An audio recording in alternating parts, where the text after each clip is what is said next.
أعوذ بالله من الشيطان الرجيم بسم الله الرحمن الرحيم الحمد لله رب العالمين وبه نستعين وهو المعين وصلى الله على محمد وأهل بيته الطيبين الطاهرين اللهم صل على محمد وآل محمد. Bienvenue à tout le monde pour cette 11e session de notre atelier de réflexion coranique.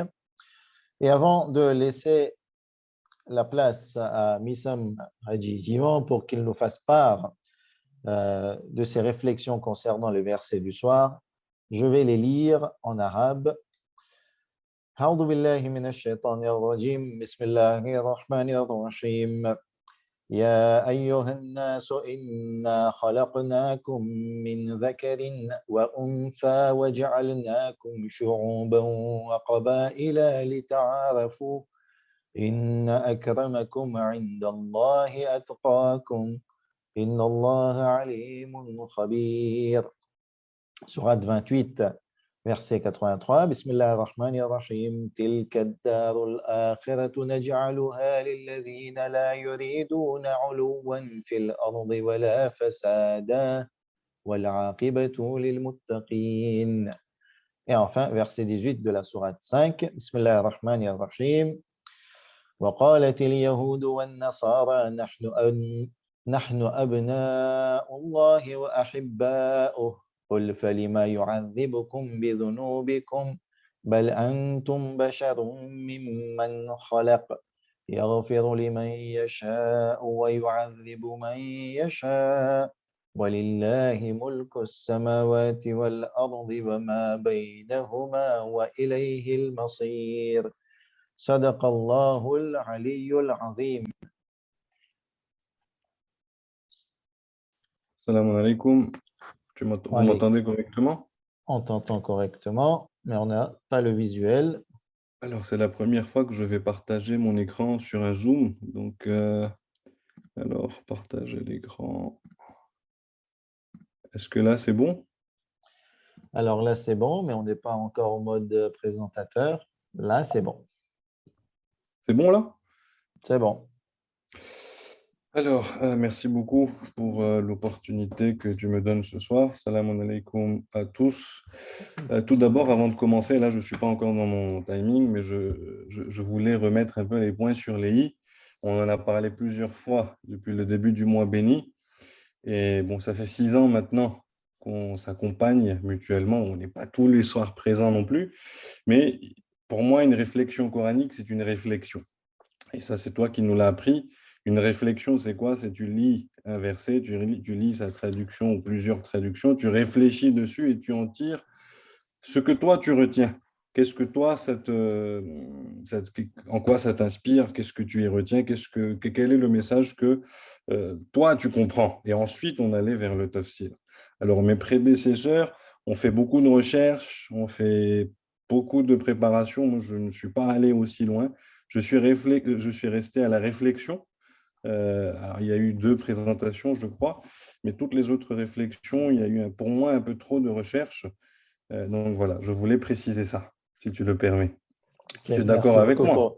Alors, je suis d'accord avec toi sur le fait qu'à la base, on ne demande que de la réflexion. Bien entendu, on n'est pas du tout contre les mustahabbat, c'est-à-dire si une personne peut nous ramener de la recherche des éléments de l'extérieur, ces éléments sont les bienvenus, mais ton rôle, oui, tu l'as très bien éclairci et on ne demande à la base que ça. Oui, après, je comprends très bien. Moi, je préfère rester au wajibat. Et c'était aussi un peu pour justifier la simplicité de ma présentation, qui va être très simple et très terre à terre. Donc, je vais commencer. Bismillahirrahmanirrahim. Alors, j'aimerais bien relire les versets en arabe, ça ne va pas prendre beaucoup de temps. Bismillahirrahmanirrahim. Ya ayyuhan nas, inna khalaqnakum min dhakarin wa untha wa ja'alnakum shu'uban wa qaba'ila lita'arafu. Inna akramakum indallahi atqakum, innallaha alimun khabir. Alors, vous remarquez que j'ai mis une partie du verset en rouge parce que c'est quelque chose. Cette partie-là m'a sauté aux yeux. C'est une partie de ce verset qu'on entend souvent dans les sermons, qu'on a récité souvent, enfin, ceux qui ont eu l'occasion de faire des discours. Donc, c'est une phrase qui est connue du Coran. Alors moi, pour chaque verset, ce que je vais faire, c'est que j'ai pris trois traductions que j'ai trouvées intéressantes en termes de différence et je m'en suis rendu compte que pour un ou deux versets, mais les deux premières étaient pareilles. Mais pour mes trois versets, je ramène les trois traductions, celle de Hamidullah, qui est un peu celle qu'on met partout, de Fakhri et de Gloton. Donc, Sourate 49, verset 13, Ô homme, nous vous avons créé d'un mâle et d'une femelle, et nous avons fait de vous des nations et des tribus, pour que vous vous entreconnaissiez. Le plus noble d'entre vous auprès d'Allah est le plus pieux. Allah est certes omniscient et grand connaisseur. Alors, Fakri, il traduit à peu près de la même manière. Au lieu de dire ô homme, il s'arrête à homme. Ensuite, on est à peu près la même chose. Il traduit nation par peuple, donc peuple et tribu. Euh, Devant Dieu le plus noble et le plus digne, et c'est le plus pieux d'entre vous. Dieu est omniscient et il connaît tout. Donc, c'est à peu près pareil. Gloton a une traduction un tout petit peu différente. Déjà, il y a Ayyuhannas, il commence par ô vous les humains. Donc, il englobe toute l'humanité. Il n'utilise pas uniquement le mot homme. Vraiment, nous vous avons créé d'un mâle et d'une femelle et nous vous avons constitué en peuple et société afin que vous vous entreconnaissiez. Donc là, on retrouve peuple et société au lieu de nation ou tribu. Ah, vraiment, le plus noble d'entre vous au regard d'Allah est celui qui parmi vous prend davantage garde. Donc lui, il ne prend pas pour taqwa piété, mais lui, il traduit par celui qui prend garde. Vraiment, Allah, savant, très informé. Donc maintenant, moi, j'ai d'abord le verset en arabe, j'ai les trois traductions et j'ai une slide avec mes pensées, ce qui m'est venu à l'esprit et mes réflexions. D'accord? Alors moi, quand j'ai lu ce verset, c'était naturel, hein, c'était vraiment naturel et automatique et c'était le premier réflexe. J'ai pensé à la pétanque. Donc c'est pour ça que je vous ai mis l'image de trois boules de pétanque. Alors dans mes souvenirs, pourtant je n'ai jamais joué de concours, hein, mais à chaque fois que j'ai vu des cérémonies d'ouverture ou que j'en ai assisté, ben, j'ai beaucoup entendu ce verset. C'était dans mon subconscient. Donc, il faut, surtout quand on se déplace à 100 ou 200 pour aller à un autre endroit, pour se connaître et pour jouer. Donc, c'était la première chose qui m'est venue en tête. Alors, dans ce verset, ce que moi je retiens, c'est que Dieu il commence par la création. Donc, nous, vous avons créé, Dieu nous a créés. Il nous appelle à vivre en société hein, avec les gens, à se connaître. Donc moi, par se connaître, j'ai pensé à la généalogie, j'ai pensé à connaître véritablement les gens, ne pas rester cloîtré dans sa petite bulle entre ces quatre murs, mais sortir, voyager, rencontrer du monde euh, et connaître les gens. Et le plus noble d'entre vous, et le plus pieux. Allah est certes omniscient. Donc là, piété, prise en garde, mais attention. Donc, ok, voyagez, connaissez-vous, tout ça, c'est très bien. Mais là, tout de suite, il nous rappelle, il nous met en garde, prise en garde, comme Gloton le traduit. La piété, c'est la base de la vie. Piété, euh, agir et vivre comme Allah subhanahu wa ta'ala nous le demande. Et Allah, il sait tout et il connaît tout, comme on nous dit à la fin du verset. Donc, euh, tout, que ce soit le cachet, tout ce qu'on voit de visu, Allah connaît tout. Et ce verset m'a rappelé un autre verset. قُلْ سِيرُوا فِي الْأَرْضِ فَانْظُرُوا كَيْفَ كَانَ عَاقِبَةُ الْمُجْرِمِينَ, un autre verset qu'on entend souvent dans nos cérémonies de rassemblement où on nous dit parcourez la terre et voyez ce qu'il est advenu des criminels. Donc voilà, c'est vraiment ce qui m'est venu en lisant les traductions. Et après, à la fin, je vais synthétiser un peu les trois. Là, je vais rester basique. Ensuite, Sourate 28, verset 83. Bismillahir Rahmanir Rahim. Tilka ad-darul akhiratu taj'aluha lilladhina la yuriduna uluwan fil ardi wala fasada wala aqibatu lil muttaqin. Donc, traduction de Hamidullah révisée, cette demeure dernière, nous la réservons à ceux qui ne recherchent ni à s'élever sur terre, ni à y semer la corruption.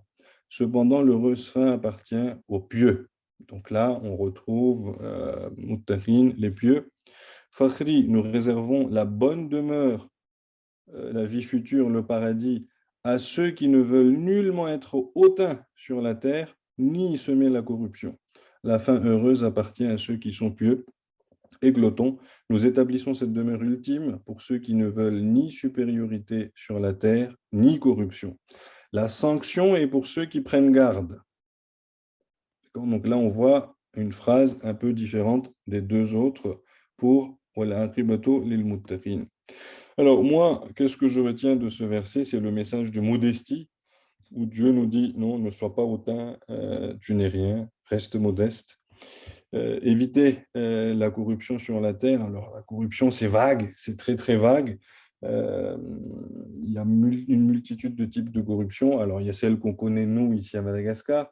Ensuite, il y a celle qui est traduite autrement quand on va dans les cours ou dans les traductions.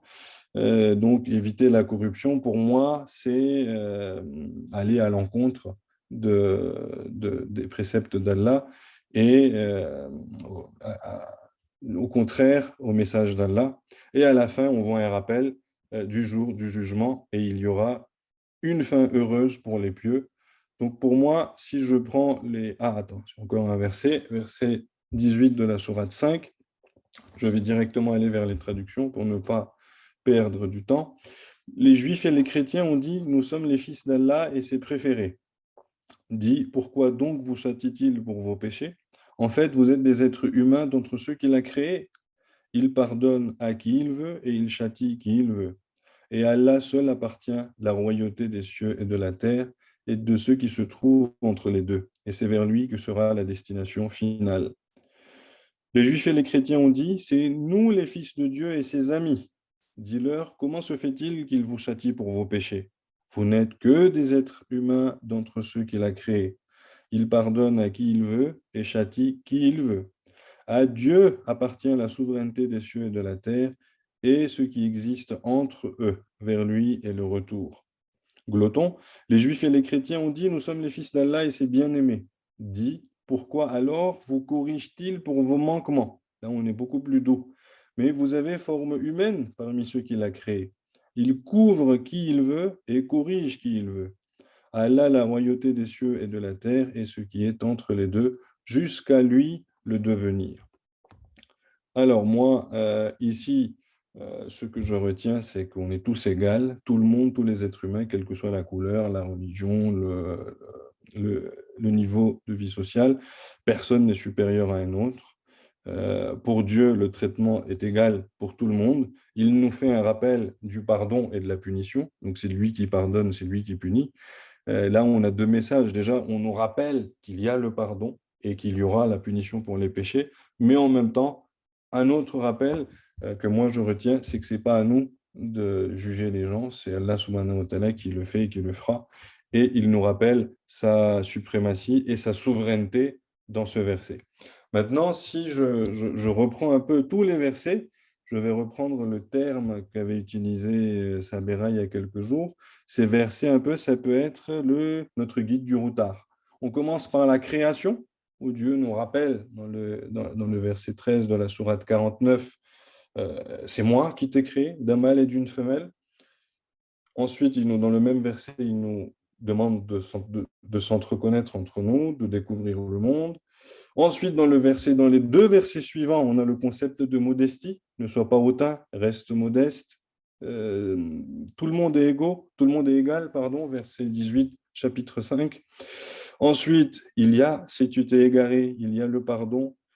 Attention, tu as encore le temps, sinon il y a la punition. C'est Allah subhanahu wa ta'ala qui fera les comptes. Le jour du compte, on a un rappel du jour du jugement dans 5.18.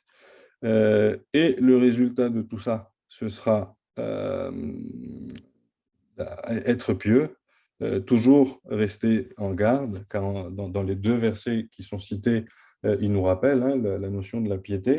Et en même temps, dans tout ça, il nous dit, Allah, moi je sais tout, d'accord? Je sais tout ce qui se passe, j'ai connaissance de tout.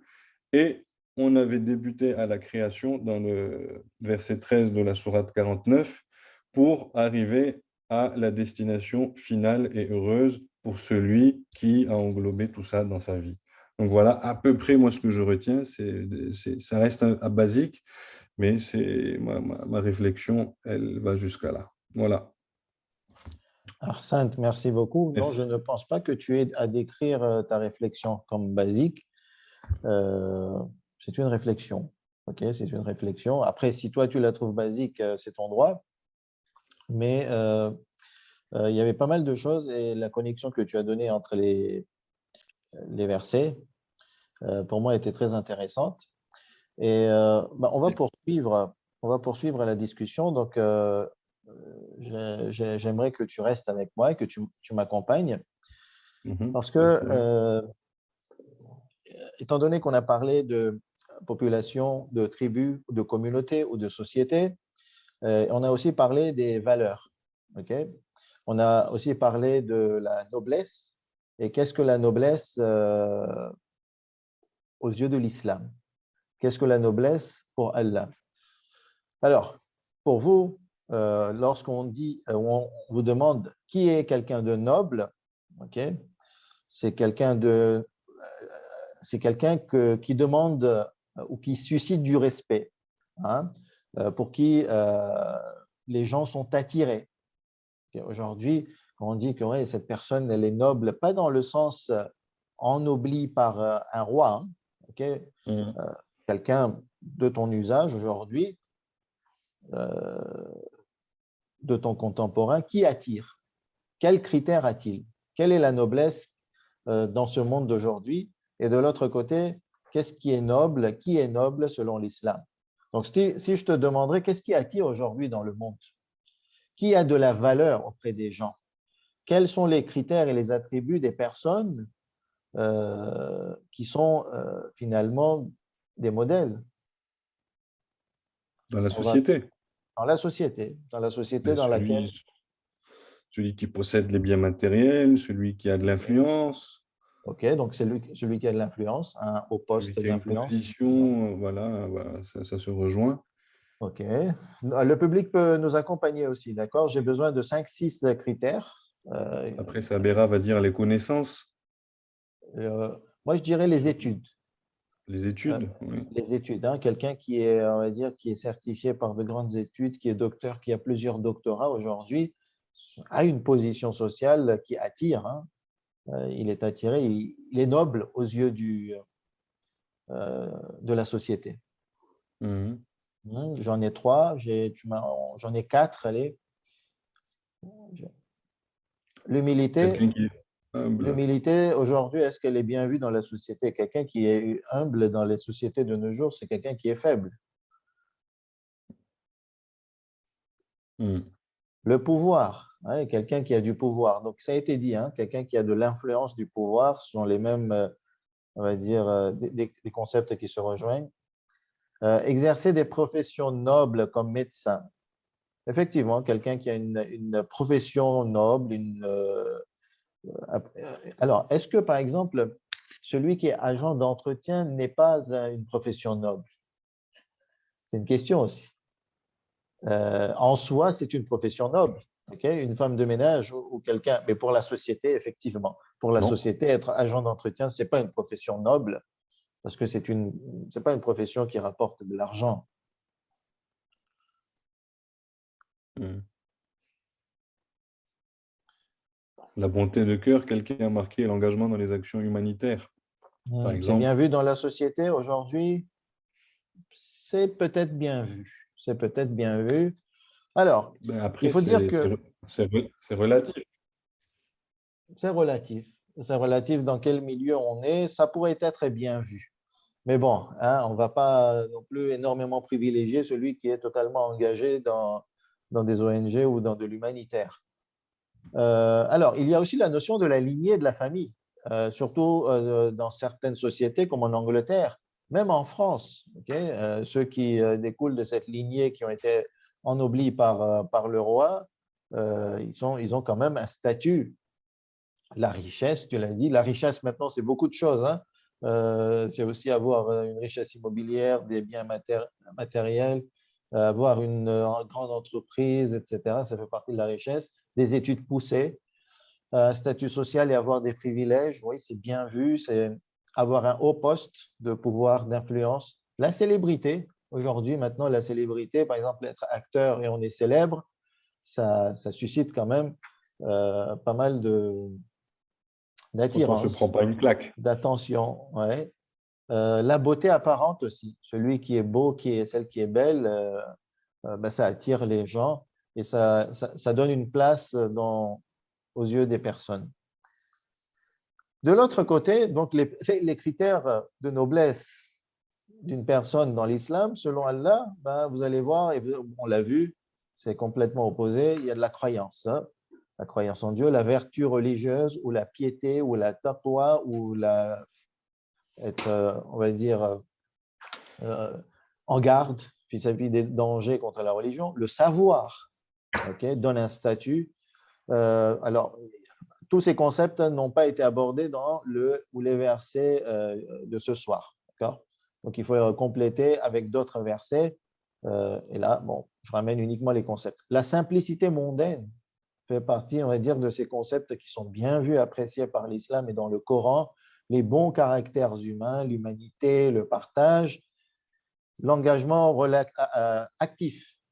Celui qui est engagé et qui œuvre pour les valeurs de la religion est bien vu et à des degrés élevés auprès de Dieu. Par exemple, ceux qui s'engagent pour défendre l'islam, les mujahidines, ceux qui sacrifient leur vie pour l'islam, sont bien vus dans le Coran. Donc, on voit quand même deux logiques qui sont bien distinctes. Bon, je pense que c'est assez clair, on ne va pas trop passer du temps là-dessus. On va venir sur le concept de la discrimination. Alors, il faut dire que dans tout système de pensée, il y a automatiquement discrimination, d'accord?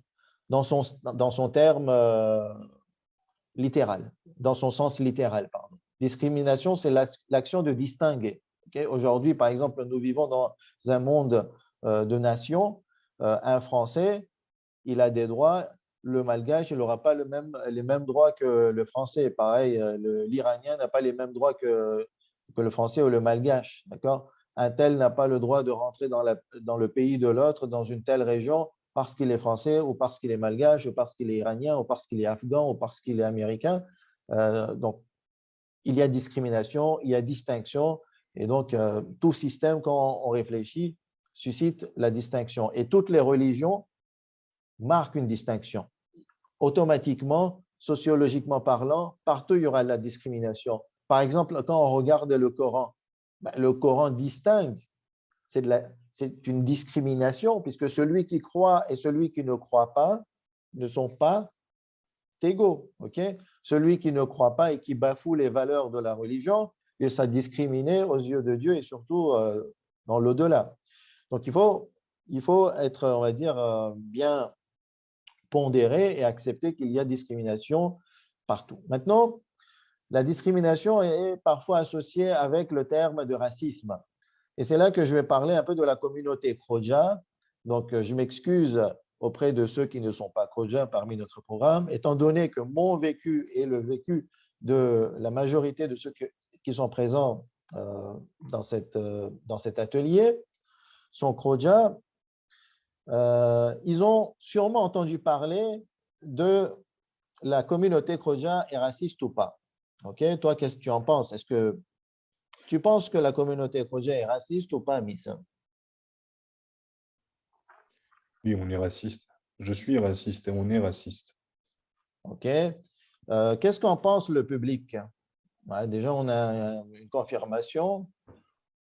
Allez, on est raciste de façon inconsciente. D'accord? Être raciste, c'est-à-dire privilégier quelqu'un ou discriminer quelqu'un par rapport à la couleur de sa peau, par rapport à ses origines, par rapport au fait qu'il n'est pas de la même origine ethnique que nous. Donc là, apparemment, il n'y a pas de doute chez pas mal de personnes. Quoique non, je n'ai que trois témoignages. Donc, vous Tu pouvez ne penses pas continuer. que tout être humain soit raciste? Alors, D'une manière ou d'une autre, en étant conscient ou inconscient? je pense que oui, dans toute société, le racisme existe. Je ne pense pas que tout être humain, tout le monde est raciste. Je pense que dans toute société, il y a des racistes. Par contre, comme je te l'ai dit tout à l'heure, dans tout système de pensée, il y a discrimination. On va automatiquement faire distinction entre les personnes.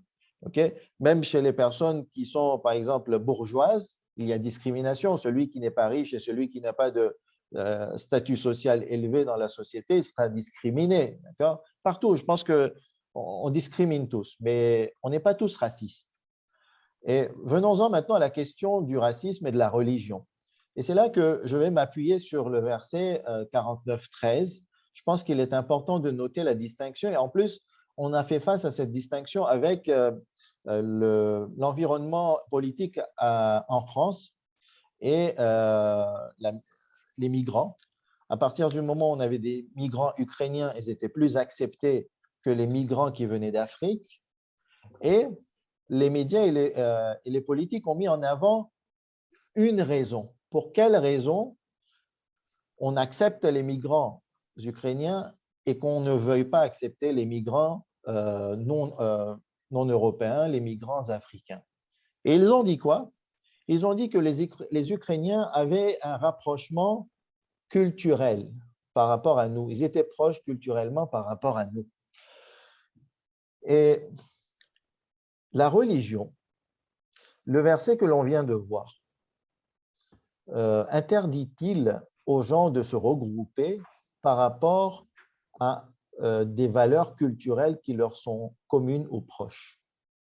Non. Non. Non. Hein, je reviens sur le verset. Regardez le verset.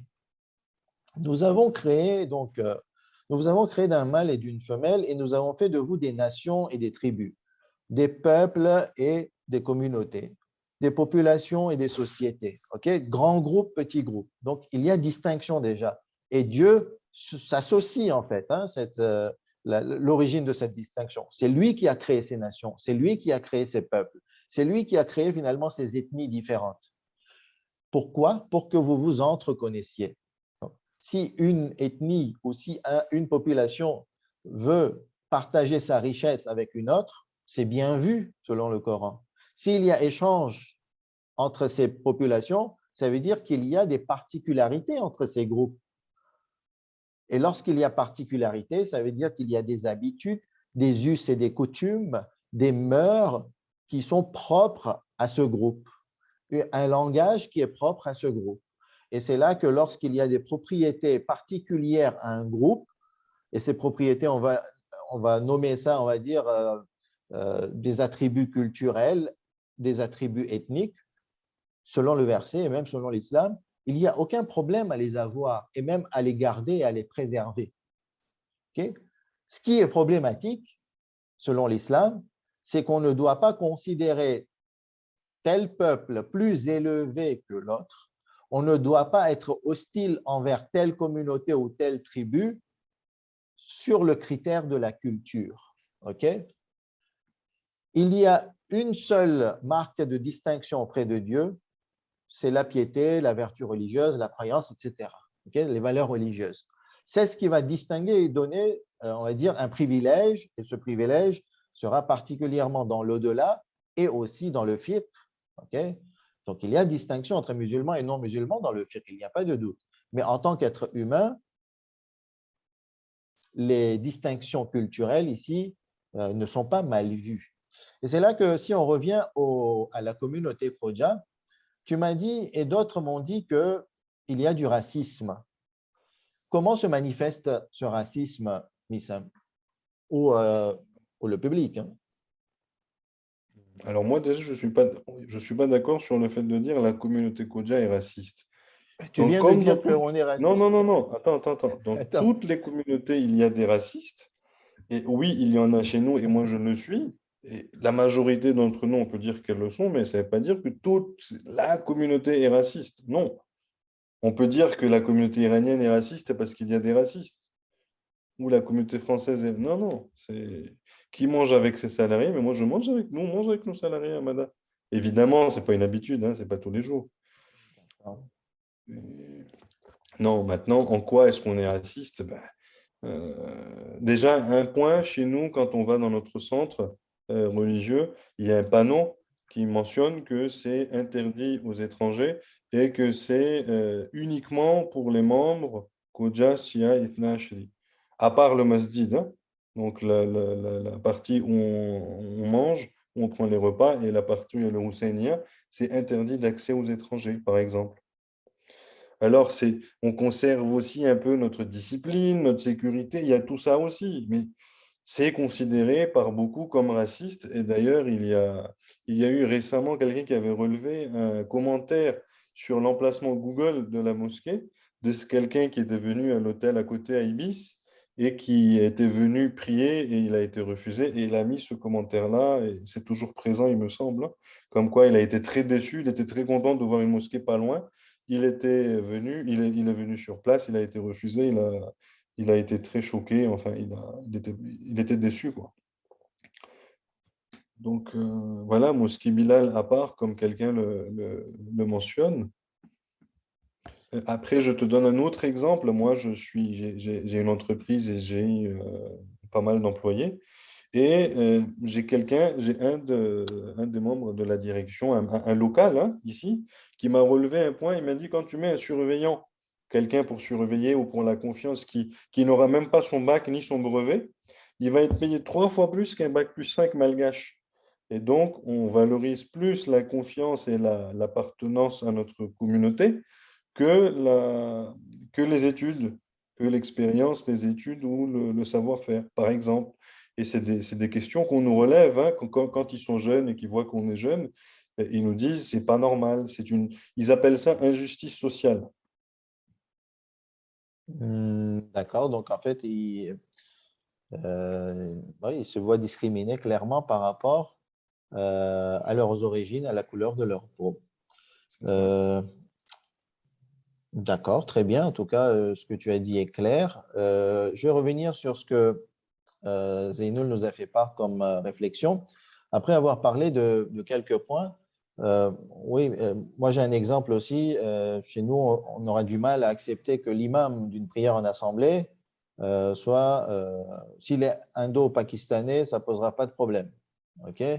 Mais Mhm. peut-être que s'il est iranien, ça ne posera pas de problème. Par contre, s'il est malgache ou d'origine africaine, ça va être beaucoup plus compliqué. Et moi, j'en ai déjà vu des exemples de discrimination chez nous. Quitte à ne pas avoir de imam et jamaat, on refusait, ou certains donc avaient refusé de prier derrière un imam et jamaat africain ou comorien ou mahorais. Et oui, je pense que ici, c'est une question purement de religion et on n'a pas à discriminer. En revanche, la question du mariage. Souvent, quand on interdit les mariages mixtes chez nous, ou qu'il y a une grosse pression familiale ou communautaire pour éviter les mariages mixtes, c'est-à-dire un croja avec un no croja, c'est vu comme du racisme. Mais j'aimerais soulever cette question de l'angle de la sauvegarde culturelle. Comme je vous ai dit tout à l'heure, l'islam n'est pas contre le fait de préserver la culture et les particularités culturelles. Okay. Et donc, si il y a refus de se marier avec un non-croja, est-ce que c'est du racisme ou c'est de la volonté de garder les particularités culturelles? Non, c'est la volonté de garder les particularités culturelles, de conserver notre culture, nos habitudes. Moi, je pense que c'est clairement ça, hein. D'accord. Donc finalement, ce n'est pas du racisme. On respecte Après, les autres, on respecte, on les considère comme nos égaux dans la religion, dans les droits. Mais moi, je souhaite me marier, par exemple, avec une personne de la même origine ethnique parce que je souhaite préserver mes richesses culturelles. quand tu regardes la réalité sur le terrain, on a de plus en plus, on en a beaucoup d'ailleurs de couples Khoja français, de filles qui se marient à des Français, à des Blancs, ou de garçons qui se marient à des Blanches, mais on a pour l'instant très rarement des mariages Khoja Bilal. Maintenant, on a parmi l'audience Zoher qui m'a écrit quelques messages sur WhatsApp vu son vécu ici et tout le lien qu'il a avec la communauté, moi, j'aimerais bien qu'on prenne un peu son témoignage, son avis. Qu'est-ce que lui, il en pense? Qu'est-ce que lui, il ressent? Ben, Zohar, il est le bienvenu, hein, il est chez lui et ça fait longtemps qu'on l'attend. A priori, s'il est là, on lui Justement, donne ce tout de soir, suite on la parole l'invite. pour qu'il puisse s'exprimer concernant ce sujet.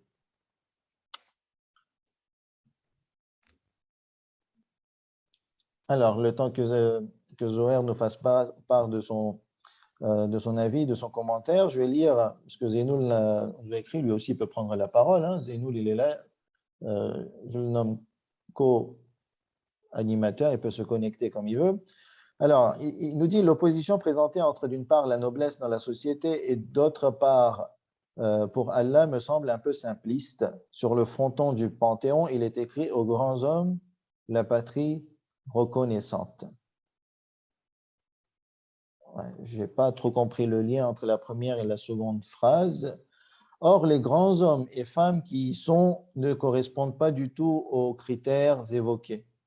Pensons à Victor Hugo qui défendait à l'Assemblée nationale qu'on pouvait détruire la misère. Pensons à Rousseau qui a écrit remarquable discours sur la nature et les fondements de l'inégalité. Alors, peut-être que je me suis mal exprimé lorsqu'on dit que qui sont ces personnes qui ont beaucoup de valeur à travers la société.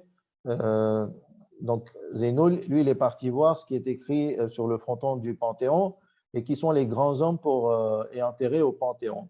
Moi, je parle de la société actuellement, dans les 15, 20, 30 dernières années. Okay. Il faut dire que Rousseau, je crois qu'il a vécu dans une forme de misère. Okay. Et à son époque, il n'était pas forcément un grand homme. On sait très bien que les grands hommes, ils deviennent grands après leur mort. C'est souvent le cas. Victor Hugo a été exilé. D'accord. Il a été exilé. Ça s'était très mal passé pour lui pendant un bon moment, même s'il est la seule personne à avoir été enterré au Panthéon directement après sa mort, il me semble. Donc, il n'était pas forcément très bien vu dans sa société à une certaine époque.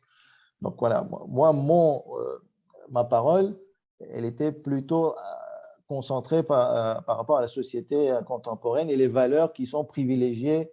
On sait très bien que celui qui va être, par exemple, Étienne Klein. Tu as déjà entendu parler de Étienne Klein, Missam? C'est aujourd'hui au niveau des académies, des sciences académiques en France. Voilà, il est très, très bien apprécié, mais personne ne le connaît, quoi, tu vois, ou pas grand monde ne le connaît, même si c'est un grand savant. Parmi les grands auteurs contemporains, là, actuellement, qui on va me citer? Musso, Lévy, c'est ceux qui vendent beaucoup de romans, ok? Ce n'est pas ceux qui vendent énormément de valeurs humaines ou de la science qui sont les plus appréciés dans la société. C'est très bien, on vit dans une société de la consommation accrue et du matérialisme et du consumérisme. Donc, je ne suis pas d'accord avec ce que Zeynoul nous a dit et que moi, non, je préfère rester dans cette distinction peut-être vue simpliste, mais réductrice. Certes, elle est réductrice, mais elle est assez claire pour opposer les deux valeurs entre ce qui est bien vu dans la société actuellement et ce qui est voulu par le Coran et l'islam. En fait, si je peux compléter ma remarque écrite. En fait, ce que je voulais dire, c'est que ça dépend dans la société où on se situe. Par exemple, si on prend Stéphane Hessel, par exemple, c'était un résistant qui s'était engagé et qui aujourd'hui est une personne noble. Si on prend Edgar Morin, par exemple, lui aussi, c'était un résistant et à chaque fois qu'il vient, quelque part, il a une certaine noblesse aussi. Donc j'ai envie de dire, c'est pas que voilà, je reste sur ma remarque, ça me paraît un peu simpliste. Dans une frange de la société, il y a quand même ça. Et je pense que pour tout le monde, en fait, il y a ça, il y a cette façon de voir les choses, que la vraie valeur, c'est ça. Mais je pense que chacun est conscient que voilà, il est dans un certain matérialisme. Et je pense que même un athée aujourd'hui ressent un manque de spiritualité. Ça, c'est quelque chose, je pense, qui est général. Et le fait qu'on veuille s'approcher de gens comme Edgar Morin, comme Stéphane Hessel, bon, j'ai pas d'autres exemples qui me viennent en tête, mais il en existe. Donc voilà, c'est pour ça que je disais que ça me paraissait un peu simpliste, sachant que Edgar Morin n'est pas du tout un... Bon, il a des origines juives, mais je pense qu'il se déclare comme athée, par exemple. Donc, or, nous pouvons reconnaître qu'il a une certaine noblesse, même pour nous musulmans, il a une certaine noblesse par son engagement, par exemple, dans la résistance. Voilà. Après, oui, si par exemple, si on regarde d'un regard subjectif individuel, si toi, par exemple, tu es attiré par ce type de personnalité, c'est tout à fait ton droit. Mais là, je parle d'une certaine majorité. Là, par exemple, Stéphane Hessel ou Edgar Morin, qui connaît parmi les 36 qui sont présents, qui connaît Edgar Morin, qui connaît Stéphane Hessel? Peut-être qu'on a entendu parler de Roger Garaudy. C'était Pulitzer. Pulitzer, vous avez déjà entendu. Pulitzer, par exemple, il y a le prix Pulitzer. C'était un communiste qui est mort shahid, shahid, c'est-à-dire pour les valeurs du communisme. Je crois que c'était pour la Première Guerre mondiale ou quelque chose comme ça. Mais qui connaît en fait ces personnes? Moi, je dis au niveau contemporain, la majorité, comment fonctionne la majorité? On le ressent tout de suite en fait. Il n'y a pas photo. Tu prends 80 personnes sur 100, on voit très bien comment est orientée sa vie, comment sont orientées leurs valeurs dans la société et à quoi ils réagissent. Il suffit de voir le nombre de vues sur YouTube et de voir quand un tel intervient, un tel savant intervient et l'autre guignol qui intervient. Tout de suite la différence de vue, c'est-à-dire l'attirance est vers le divertissement, la célébrité, celui qui a de l'argent, celui qui a du pognon, celui qui est un grand footballeur. Mbappé, tu connais, Missam, Mbappé, tu connais c'est qui? Bien sûr. Ben voilà, tu vois, Zeynoul, il n'y a pas photo. Mbappé et Edgar Morin, on sait très bien en fait qu'en termes de valeurs scientifiques et morales, Edgar Morin, c'est incomparable par rapport à Mbappé. Mais voilà, là, je pense que les 36 ou 35, ils connaissent qui est Mbappé. Et donc, l'opposition, pour moi, elle est claire selon cette approche, c'est-à-dire la vue et la perception de la société des jeunes de notre époque sur les 20 dernières années. Après, oui, moi, je te rejoins sur le fait de dire que oui, on peut avoir un autre angle d'approche et de regard de la part de la société. Mais à mon avis, cet angle, il est extrêmement minoritaire. Zoher, il ne nous a pas rejoint finalement. Il est bien là. Il est là. Sous quel pseudo? Zoher, ça y est, il a le micro. Normalement, je le lui ai ouvert. Ok, Zoher, on parlait de la discrimination et du racisme dans notre communauté. Et c'est là qu'apparemment, tu as eu un échange avec Missam. Allô? Non, je n'ai pas eu d'échange avec Missam, mais bon, vas-y. Alors, selon toi, comment tu décrirais notre communauté en termes de discrimination et de racisme? Ben, déjà, on a une communauté quand même qui est la plus belle et la meilleure dans le monde. Donc, à partir du moment quand on est supérieur aux autres, c'est tout à fait normal qu'on regarde les autres avec une certaine bassesse. Et donc, ce n'est pas vraiment du racisme, c'est une reconnaissance de notre supériorité. D'accord, ok. Donc, c'est exactement la théorie de Hitler. Je pense que les éléments non verbaux comme l'expression de ton visage nous permettront de mieux comprendre ta parole. Je ne suis pas dans un état où on puisse me voir en vidéo. Ok, d'accord, très bien. Okay. Donc, non, ce que je veux dire, c'est que à partir du moment, si tu regardes, donc là, Messam avait fait dans son intervention, il avait un peu abordé les choses en disant que tous les gens sont égaux. Si on regarde l'histoire de l'islam avec les Arabes et les Awam, les Arabes et les non-Arabes, on a tout de suite vu, dès le départ dans la civilisation islamique tribale, que les Arabes étaient considérés comme supérieurs aux autres. Il était même mieux pour les conquérants arabes, enfin, à partir de Omar jusqu'au Bani Umayya, que les territoires qui sont conquis ne deviennent pas musulmans pour qu'ils puissent payer un impôt et que les Arabes, les musulmans puissent toujours rester supérieurs à eux. Ça, c'est l'histoire de l'islam. Ce n'est pas l'histoire des nazis ou l'histoire des Ostrogoths ou des Visigoths. Hein. C'est notre histoire. Et donc, le racisme, il est inhérent à une société. Maintenant, c'est vrai qu'avec le monde actuel, c'est pas bien vu. Hein, c'est pas bien vu d'être raciste. C'est tout à fait normal. On imagine aujourd'hui que tout le monde est égaux. Et moi, je pense que c'est le cas. Mais c'est très, très difficile à imaginer en soi, dans l'histoire de l'humanité, qu'on ne puisse pas avoir une certaine supériorité par rapport aux autres, par rapport à la race. Nous notre supériorité, c'est la religion. Si par exemple tu dis Inna dina inda l'islam, on fait un racisme par rapport à la religion de toute façon. Parce que nous, on dit que c'est nous qui irons au paradis. C'est nous Discrimination qui sommes les religieuse. meilleurs. Oui, Exact. nous sommes les meilleurs. Il n'y a que nous qui irons au paradis. Nous Je avons l'ai dit ça, je l'ai la dit au meilleure départ. croyance. Ouais. Donc, de toute façon, la discrimination est inhérente à une religion, quelle qu'elle soit. Hein. En fait, toutes les religions sont déjà, elles font une discrimination. C'est aujourd'hui, ce qui est mal vu, c'est la discrimination par la race. C'est-à-dire qu'un noir, un blanc, un jaune, ça, c'est très, très mal vu. Mais une discrimination par rapport aux autres choses, une discrimination par l'argent, c'est très, très bien vu aussi. Hein. Les riches, les pauvres. Et c'est là que justement, nous, on veut aborder la chose d'un point de vue religieux. On a vu que d'un point de vue religieux, il ne doit pas y avoir de discrimination par rapport à la race, hein, la couleur de la peau, l'origine ethnique, etc. Hein, tu es d'accord? On vient de le lire selon le Coran. Et d'ailleurs, en général, dans les enseignements du prophète et même des imams, on ne voit pas du tout où il y a privilège de quelqu'un par rapport à un autre ou d'un groupe par rapport à un autre, par rapport à ses origines ethniques. Je ne suis pas d'accord parce qu'il y a une histoire, je ne sais pas, il y a une histoire, je ne sais pas ça, il faut confirmer, que quand le prophète il est venu à Medina pendant l'Hijrat, et tous les compagnons se sont trouvés des femmes, et quand Bilal a voulu choisir une femme, le prophète lui aurait dit, alors là je dis lui aurait dit, là après Rosanna disait, lui aurait dit que prends une personne noire ou une personne de ta culture. Et d'ailleurs, on sait très bien que ni Bilal, ni Kamba, ni John ne s'étaient mariés avec des Arabes. Oui, mais comme je viens de dire, ce n'est pas de la discrimination religieuse.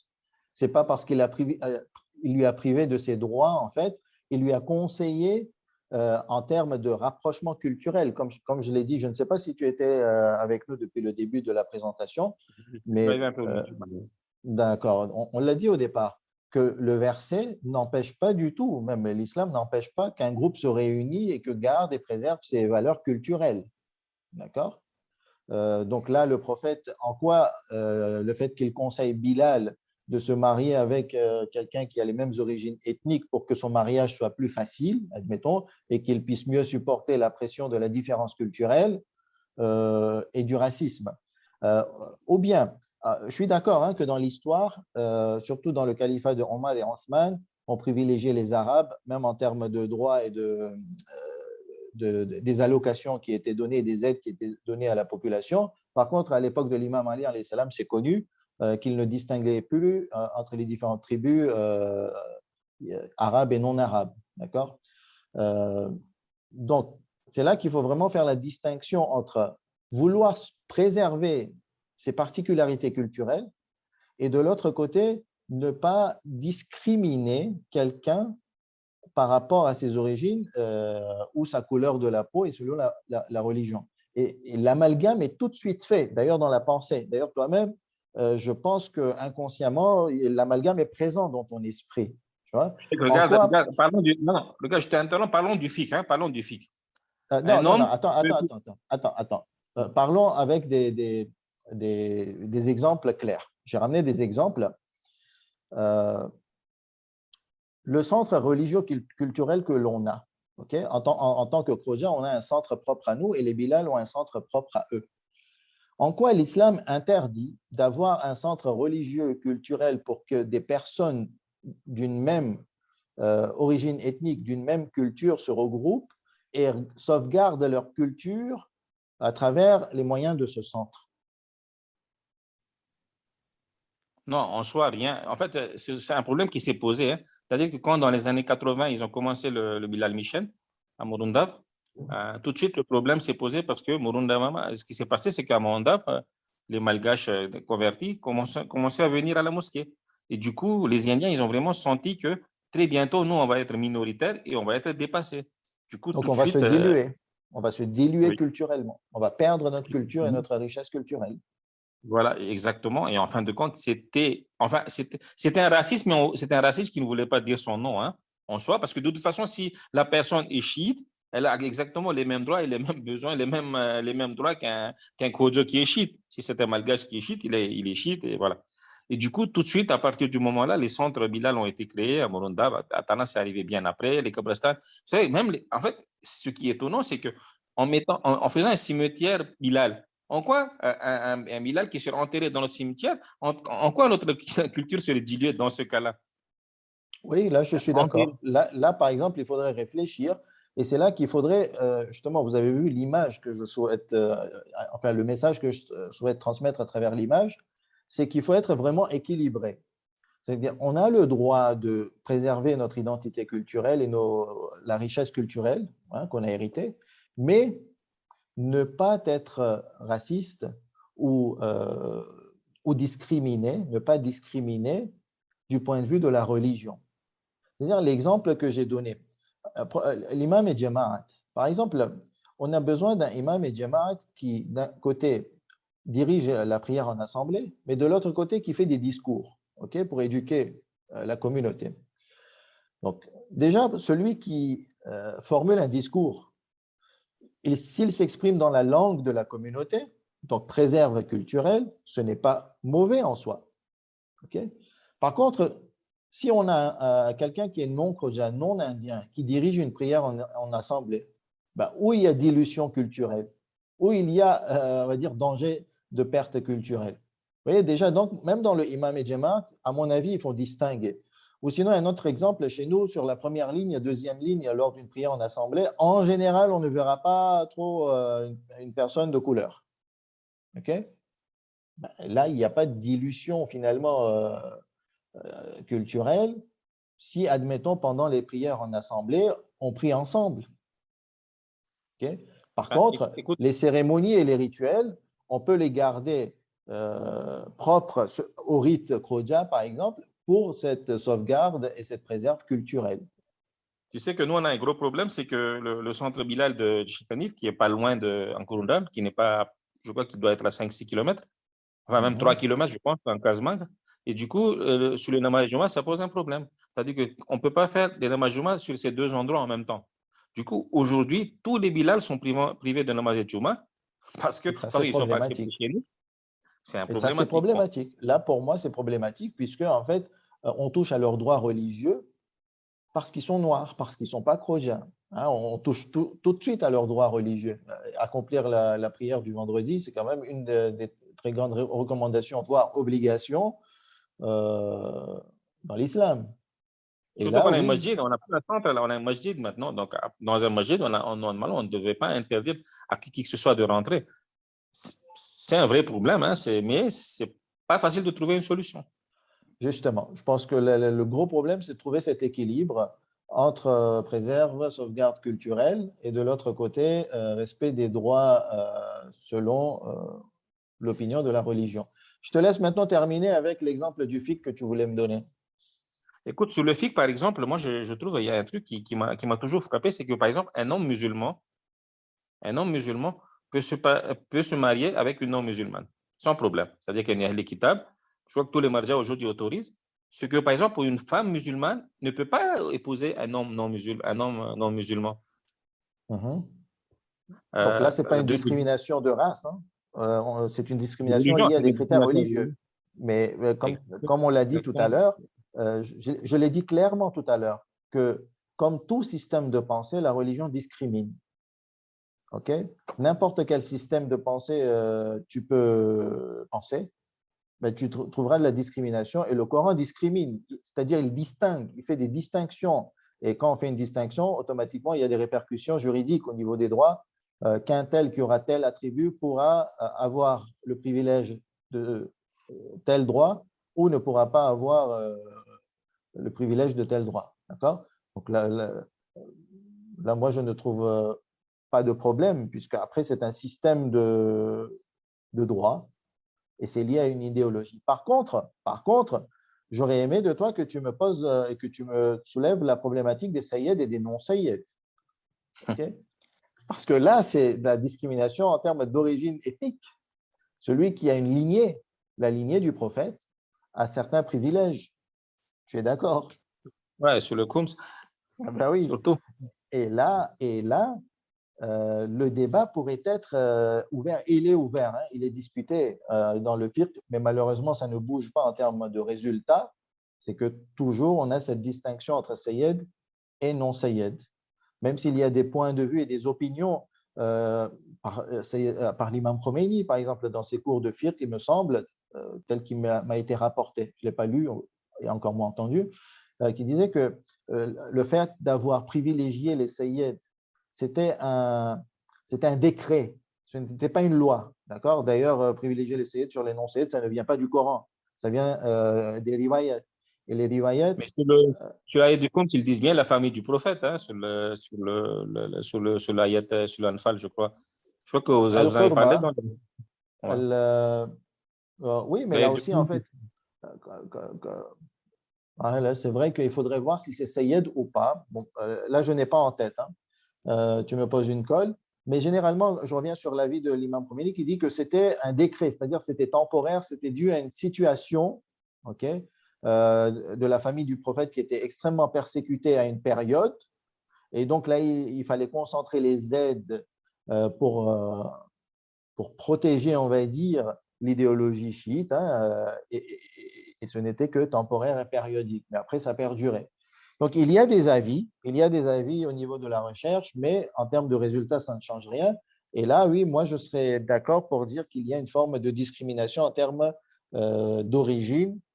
Et est-ce que ça colle avec la logique coranique ou pas? Le débat est ouvert.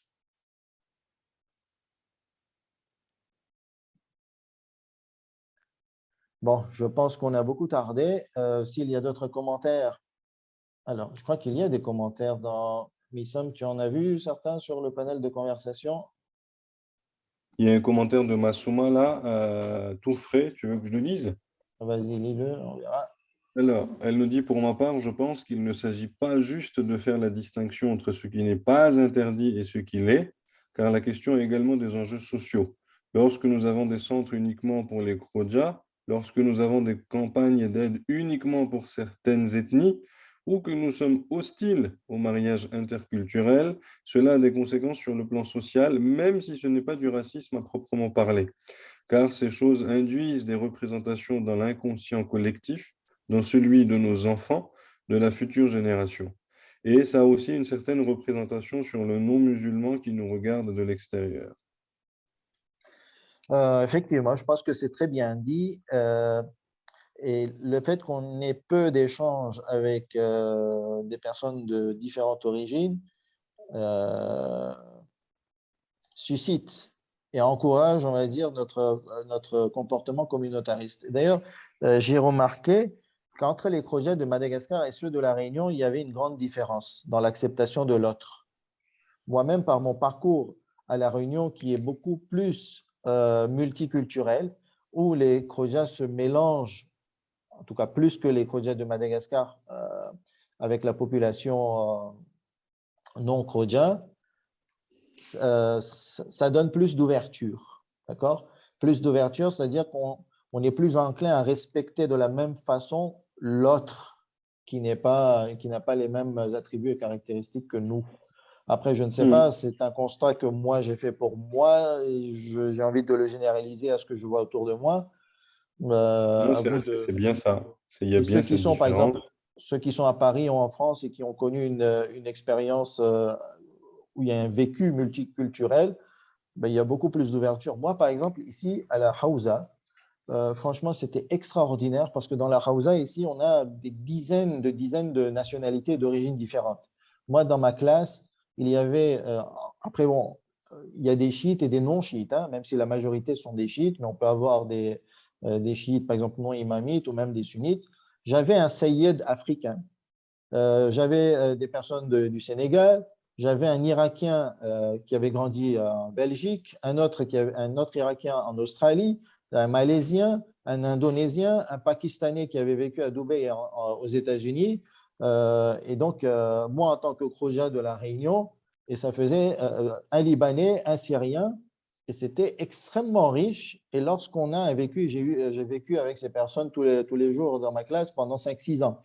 Et donc, ça enrichit énormément, ça nous ouvre en fait sur les autres, sur leur système de pensée, leur système de réagir, leur façon de réagir.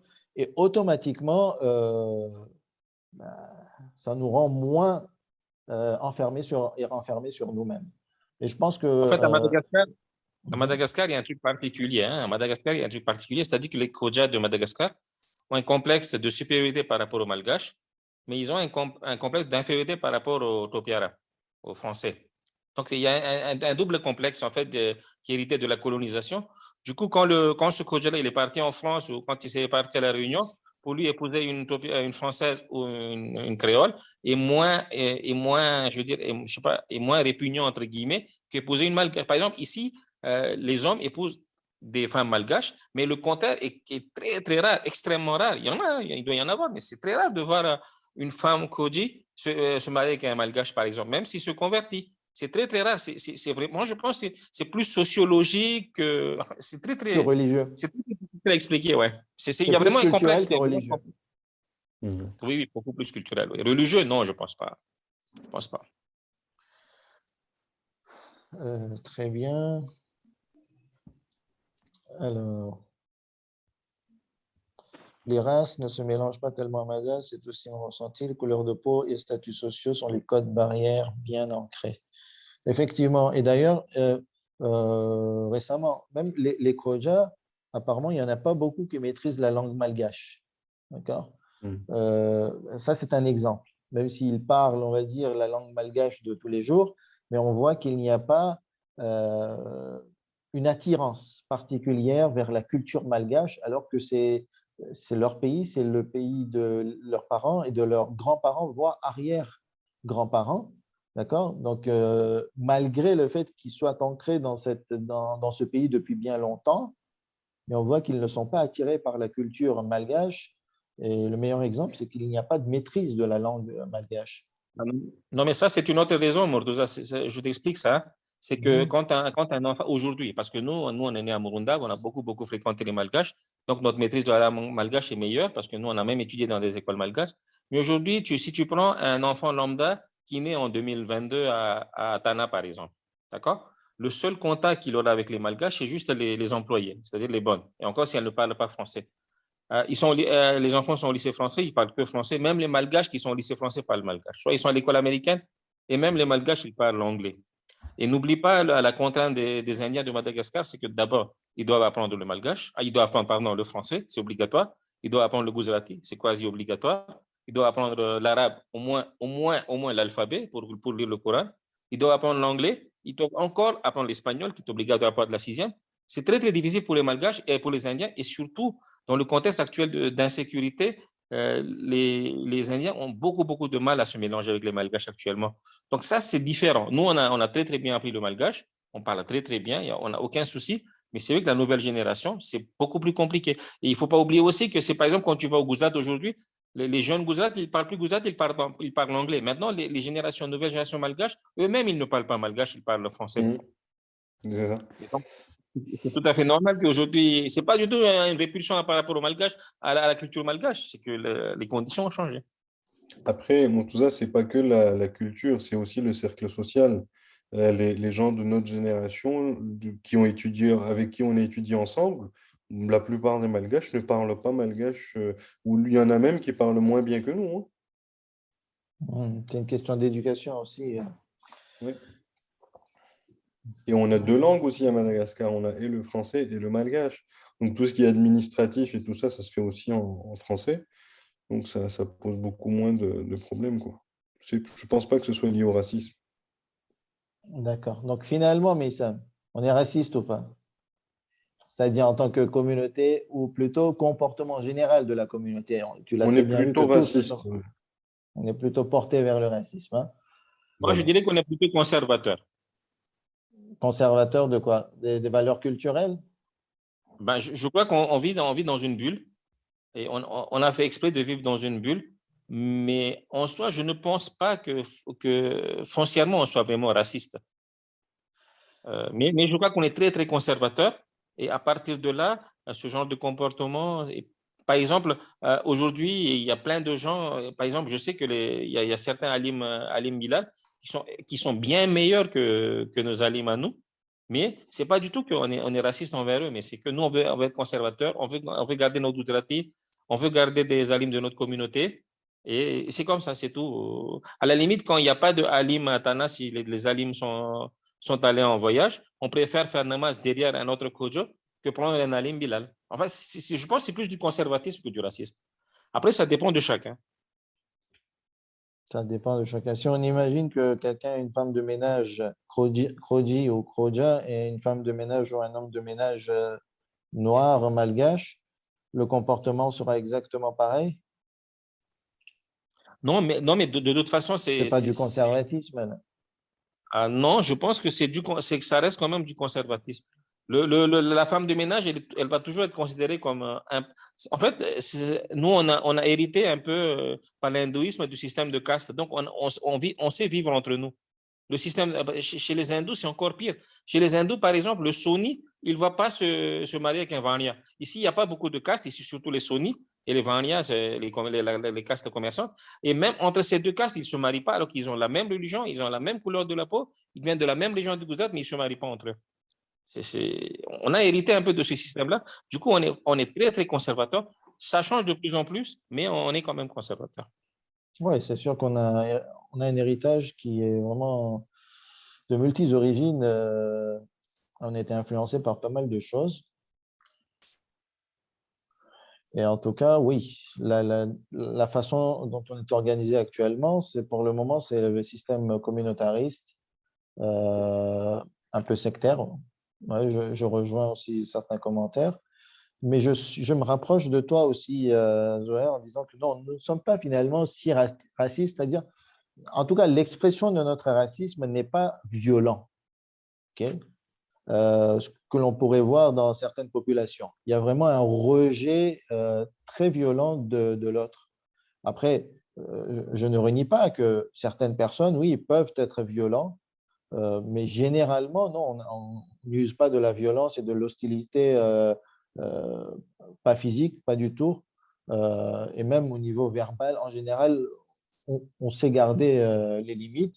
Par contre, oui, on va privilégier sans aucun doute un non-Khoja sur un Khoja. Après, Ben, Un on est raciste Rassemblement intelligent. national de notre façon. On est Le Pen à notre façon, c'est tout. Ben, de toute façon, Le Pen a très bien compris. Elle a opéré sa mutation et son langage aussi a changé. Elle parle beaucoup plus de social, elle va parler de rapprochement et d'origine culturelle. Il n'y a plus du tout maintenant les termes ethnie et race qui sont présents dans son discours. Le problème, c'est qu'est-ce qui va se passer si elle est élue? Ben, pour l'instant, elle ne va pas être élue, mais dans 5 ans, c'est un danger. Ça va aller, je pense. Dans 5 ans, je pense que c'est... Dans 5 ans, oui, on verra très bien. En tout cas, au niveau de la religion, quand on lit le Coran, d'accord, puisque le premier texte religieux, c'est le Coran, au-delà de l'histoire, on revient vers le Coran. Le Coran, pour moi, il est clair. D'accord? Il y a un système de discrimination dans le Coran, c'est-à-dire on privilégie certains sur d'autres, ça, il n'y a pas de doute, on est tous d'accord. Mais ce critère de discrimination est en aucun cas le système culturel, l'origine ethnique, la couleur de la peau, le statut social, la richesse, la célébrité. Toutes ces valeurs ne rentrent pas en jeu dans le système de compte et de discrimination ou de distinction coranique. D'accord? C'est vrai que le terme discrimination est très péjoratif dans nos esprits. Mais quand on y revient, discrimination, c'est distinction. Okay? Et voilà, il y a de la distinction dans le Coran pratiquement dans toutes les pages. Celui qui croit en Dieu n'est pas comme celui qui ne croit pas en Dieu. Celui qui a accepté la prophétie de Mohammed, sallallahu alayhi wa sallam, n'est pas comme celui qui ne l'a pas accepté. Okay? Et de là découlent des règles de fonctionnement et des lois.